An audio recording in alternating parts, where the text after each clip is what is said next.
There is a promise most people build their entire future around. You work, you contribute, you wait. Every paycheck, a piece of your labor disappears into a system you're told is safe, conservative, boring. A place where money grows slowly, quietly, responsibly. A pension. It's supposed to be the part of finance that doesn't break. But what if that promise no longer exists? What if the safest money in the system has been quietly repurposed not to protect retirees, but to protect banks? And what if the people taking the risk don't even realize they're the ones holding it? For decades, pension funds were treated as the adults in the room. They avoided speculation, they avoided leverage, they avoided complexity. Their job wasn't to win, it was to survive. And for a long time, that worked. But the world they were built for doesn't exist anymore. Interest rates collapsed, safe returns vanished, and the math holding the entire pension system together began to fail, quietly, relentlessly. No headlines, no alarms, just spreadsheets that stopped adding up. Here's the uncomfortable reality. Pension funds don't have flexibility. They don't get to do their best. They don't get to miss targets. They are required to earn around 7% every year, not because markets promise it, but because past promises demand it. That number isn't optimistic, it's assumed. It's built into retirement checks that must be mailed no matter what markets do. When that shortfall doesn't happen, the shortfall doesn't disappear, it compounds. And once it compounds long enough, the system doesn't wobble, it snaps. At the same time pensions were struggling, banks were facing their own problem. After the financial crisis, regulators tightened the rules, more capital, less leverage, bigger safety buffers. On paper, the system became safer. In practice, profits became harder. Banks don't like idle money. Capital sitting still is capital not earning fees. So instead of eliminating risk, banks asked a different question. How do we make it look like the risk isn't ours anymore? They didn't need to make loans safer. They just needed someone else to stand in front of them when things went wrong. That's where pension funds re-enter the picture. Not as investors, not as partners, but as shock absorbers. Here's how it works, without the jargon. A large bank holds billions in corporate loans, loans that would suffer badly in a recession. Under the rules, that bank is supposed to set aside real money to cover potential losses. Instead, the bank makes a call to a pension fund. The pitch sounds responsible. We'll pay you a higher return than bonds, steady, predictable. All you have to do is agree to cover losses if they happen.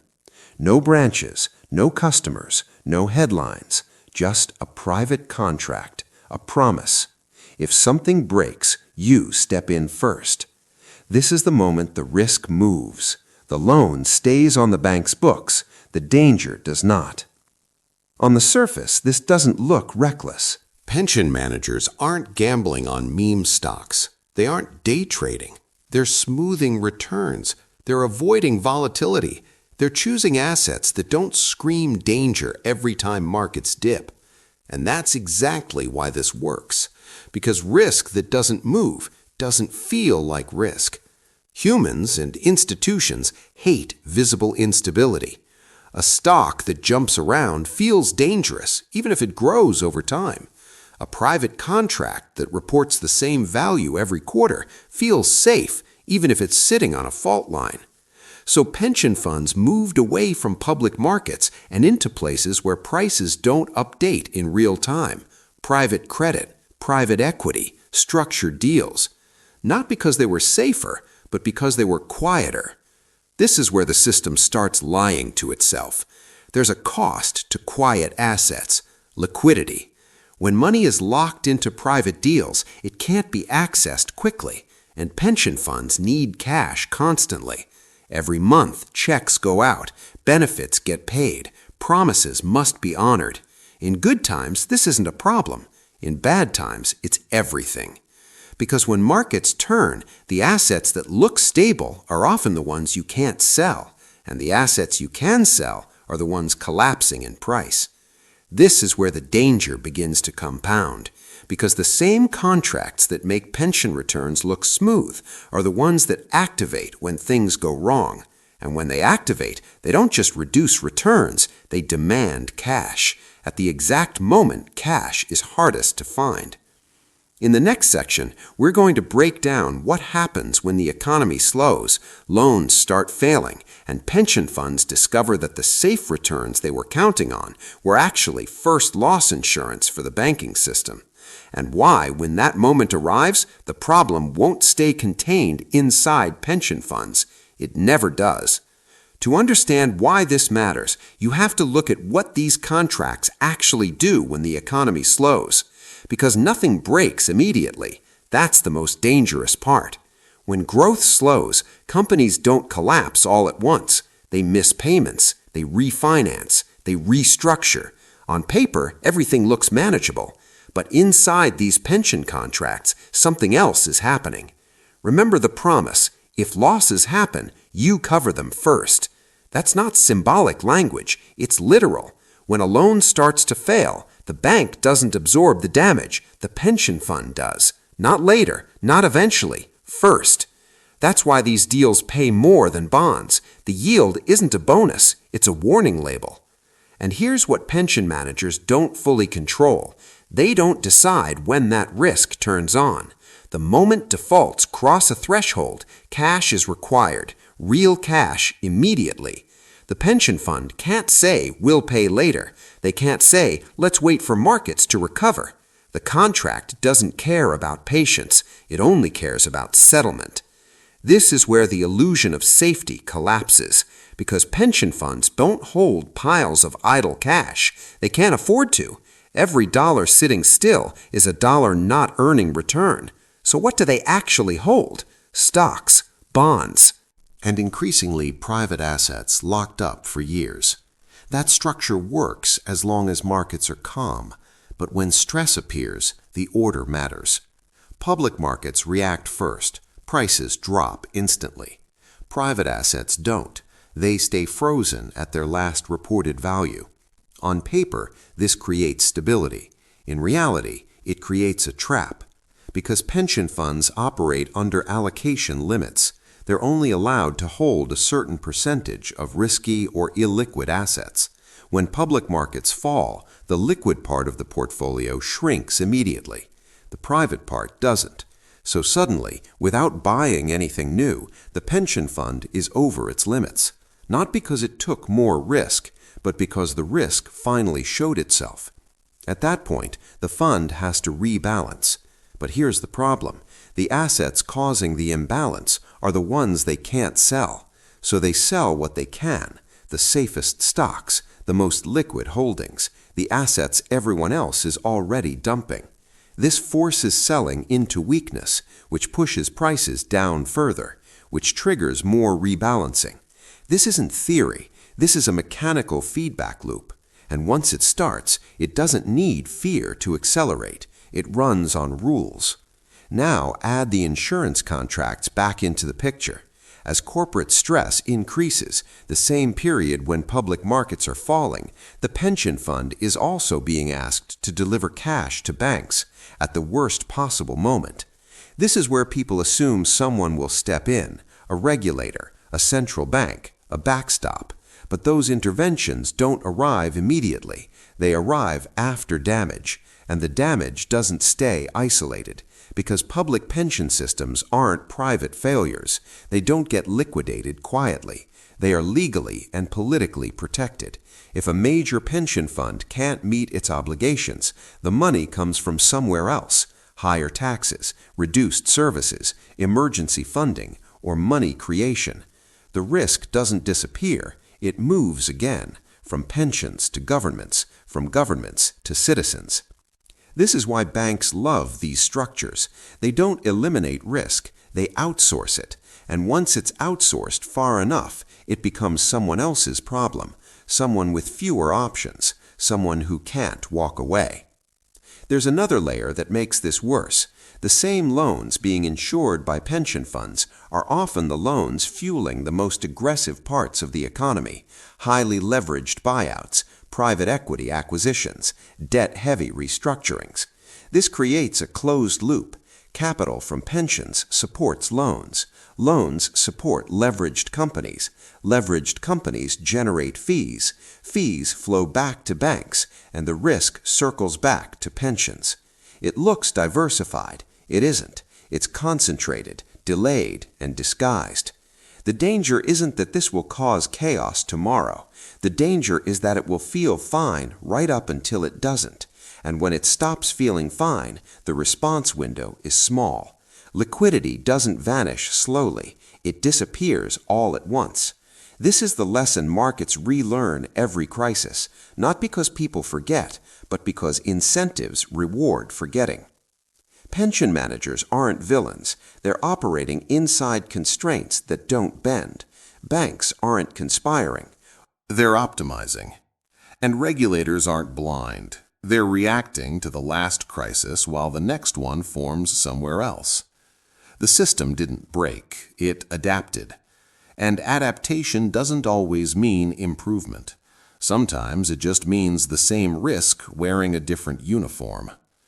In the next section, we're going to look at why this risk doesn't stay hidden forever, why history shows that quiet leverage always demands attention eventually, and why, when pension funds become the shock absorbers for the banking system, the shock doesn't disappear, it just waits.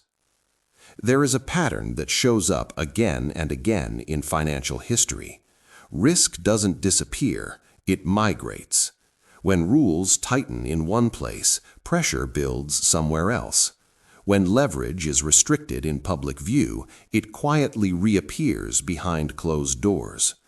This is not a failure of intelligence, it's a failure of incentives. Every major financial disruption of the last half-century followed this shape, not because people were reckless, but because the system rewarded behavior that looked safe until it wasn't. Before the global financial crisis, risk lived in mortgages. After the crisis, mortgages were fixed. But the demand for leverage never went away, so it moved into corporate credit, into private markets, into contracts that don't trade, don't reprice, and don't attract attention. What changed wasn't the danger, what changed was visibility. Pension funds became the perfect destination for this migration. They are enormous, they are patient, they are trusted, and, most importantly, they are expected to exist forever. That expectation changes how risk is treated. A hedge fund can fail, a bank can be resolved, a public pension fund cannot. When a pension fund struggles, the response is not liquidation, it's accommodation. This is why history matters here, because when institutions are perceived as untouchable, risk behaves differently around them. It accumulates, it gets heavier, and it becomes harder to unwind. We've seen this before. In past crises, the most damage wasn't caused by reckless traders, it was caused by institutions that believed time was on their side. Long-term capital, stable funding, permanent money. Those qualities don't eliminate risk, they delay its recognition, and delayed recognition makes outcomes more severe. This is where the narrative around pensions breaks down. People assume long-term investors can absorb volatility.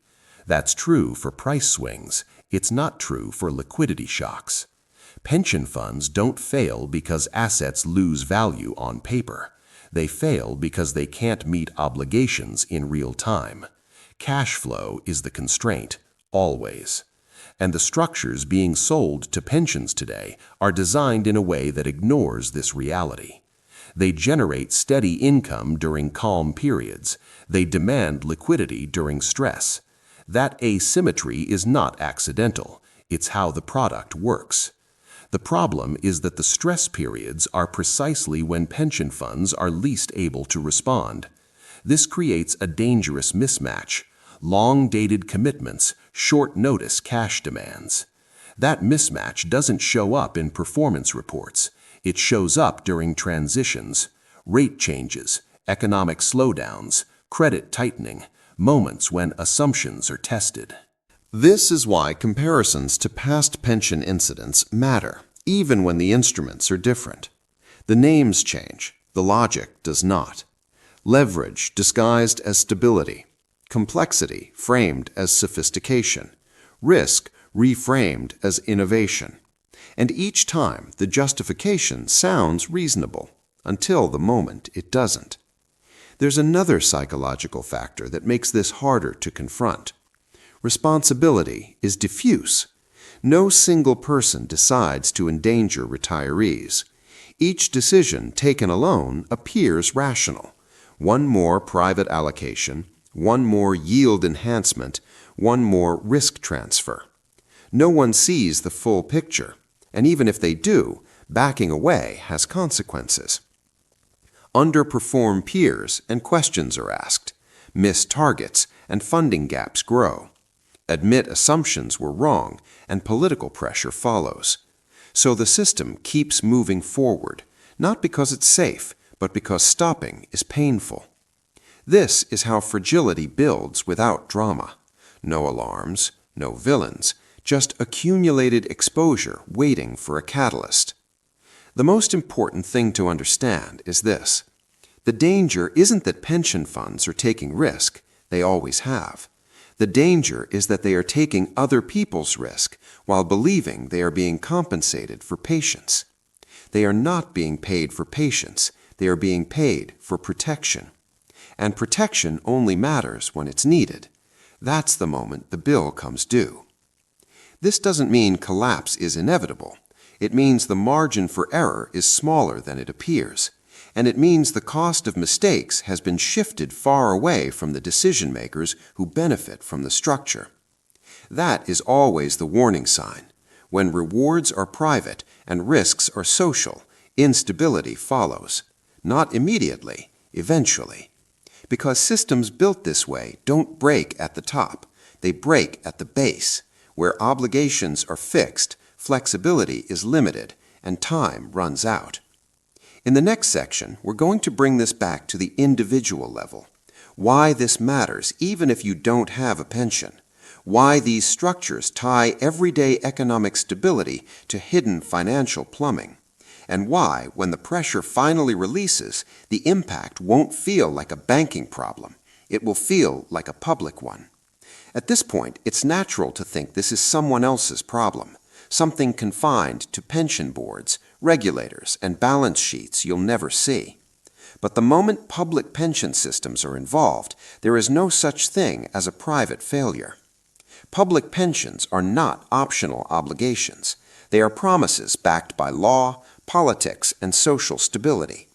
When those promises are stressed, the consequences don't stay inside the fund, they spill outward. If a major public pension fund falls short, the response doesn't start with asking retirees to accept less. It starts with looking for money. That money comes from higher contributions, higher taxes, reduced public services, or emergency intervention. Sometimes all four. This is why the structure matters even if you've never paid into a pension yourself. Because once risk reaches the pension system, it's already close to the public balance sheet, one step away. And that step is short. The logic is simple. If pension assets underperform, governments must compensate. If governments compensate, budgets strain. If budgets strain, trade-offs follow. Infrastructure gets delayed. Services get cut. Debt increases. And when debt increases during stress, central banks step in, not out of generosity, out of necessity. Liquidity is injected, rates are adjusted, balance sheets expand. The cost doesn't arrive as a bill, it arrives as inflation, slower growth, and fewer options, spread thin enough that no single decision looks responsible. This is how financial risk becomes social pressure. Quietly, indirectly, inevitably. There's another layer that makes this harder to detect. Pension funds report performance quarterly, sometimes annually. They don't update in real time. Losses tied to private contracts don't show up as falling prices. They show up as missing cash. That delay creates false confidence. Everything looks fine until it suddenly isn't. And when the gap finally appears, it's already too large to close gradually. This is why the system feels stable right up until the moment it doesn't. There is no early warning alarm loud enough for the public to hear. By the time the story reaches headlines, the decisions have already been made. This is not about panic, it's about awareness. Understanding that the safety people assume exists is not a static condition, it's a balance. And that balance has shifted, not because anyone wanted it to, but because incentives pushed it there. Pension funds didn't wake up and decide to become insurers for banks. They were pushed there by return targets, demographic pressure, and a financial environment where safe yield disappeared. Banks didn't scheme to endanger retirees. They responded to regulations by finding the most efficient way to keep lending. Regulators didn't miss something obvious. They focused on preventing the last crisis, not the next one. No single actor controls the outcome, but the structure controls behavior. And the structure now ties retirement security to the same credit cycle that drives corporate leverage. That connection didn't exist at this scale before. And once it exists, it doesn't unwind easily. The reason this matters now is timing. We are no longer in a world of falling rates and expanding liquidity. We are in a world where stress reveals itself faster.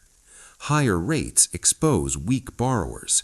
Slower growth tightens cash flow. Refinancing becomes harder.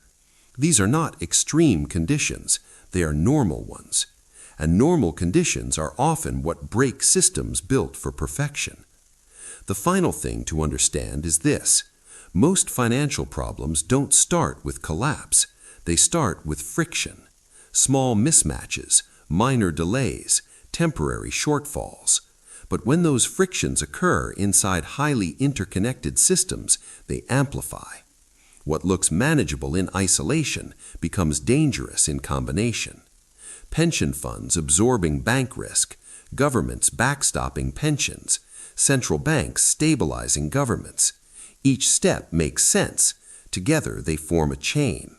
And chains are only as strong as their weakest link. In the final section, we're going to look at what this means going forward. Not predictions, not timelines, but the conditions under which this structure holds and the conditions under which it doesn't. Because once you understand that, the story stops being abstract. It becomes practical. The future of this system doesn't hinge on a single event. There won't be one headline, one crash, or one obvious breaking point that explains everything at once. What matters are conditions. This structure holds together when growth is strong, defaults are low, and liquidity is easy to find. It starts to strain when those conditions reverse, not dramatically, gradually. Higher interest rates make refinancing harder. Slower growth pressures cash flows. Credit spreads widen. Each change on its own is manageable. Together, they test assumptions that were built during a very different era. The key vulnerability isn't market volatility, it's timing. When obligations are fixed and liquidity is conditional, delays become dangerous. Pension funds don't get to wait out stress. They don't get to pause payments. They don't get to renegotiate promises. They must deliver cash on schedule, regardless of market mood. That's why structures that look stable on paper can become fragile in practice. Not because the assets are worthless, but because they can't be converted when needed. This is the distinction most people miss. Solvency is about value. Liquidity is about survival. And modern pension portfolios have increasingly traded liquidity for yield. That trade worked when central banks were suppressing volatility and supplying backstops. It becomes more delicate when policy tightens and uncertainty rises. None of this means collapse is inevitable. It means resilience has decreased. The margin for error is thinner than it appears. And when margins shrink, small shocks matter more. The deeper issue is alignment. Those who design and sell risk transfer structures are compensated immediately. Those who absorb the risk are compensated slowly. And those who ultimately stand behind the system rarely have a seat at the table. This misalignment doesn't require bad intentions. It only requires persistence. Over time, systems shaped this way tend to concentrate risk where it is least visible and hardest to manage. Public institutions, long-term promises, diffuse responsibility. That is why transparency matters more than reassurance. Understanding how risk moves through the system is not about predicting disaster. It's about recognizing fragility before it demands intervention. Pension funds will continue to exist. Banks will continue to lend. Markets will continue to cycle. The question isn't whether risk will be taken, it's who will be holding it when conditions change. Once you see that, the story becomes clearer. Retirement security is no longer isolated from the credit system, it's entangled with it. That entanglement doesn't guarantee failure, but it does change the stakes, and it explains why decisions made quietly, far from public view, can eventually shape outcomes that feel very personal. If you want to understand where financial stress shows up next, don't just watch markets. Watch where risk is being parked. Watch who is being paid to absorb it, and watch who is expected to remain calm if it doesn't work. Because when the safest money in the system is used as insurance for the riskiest behavior, the definition of safety has already changed. That's not a prediction, it's a description. And understanding it is the first step towards seeing the system as it actually is, not as it's described.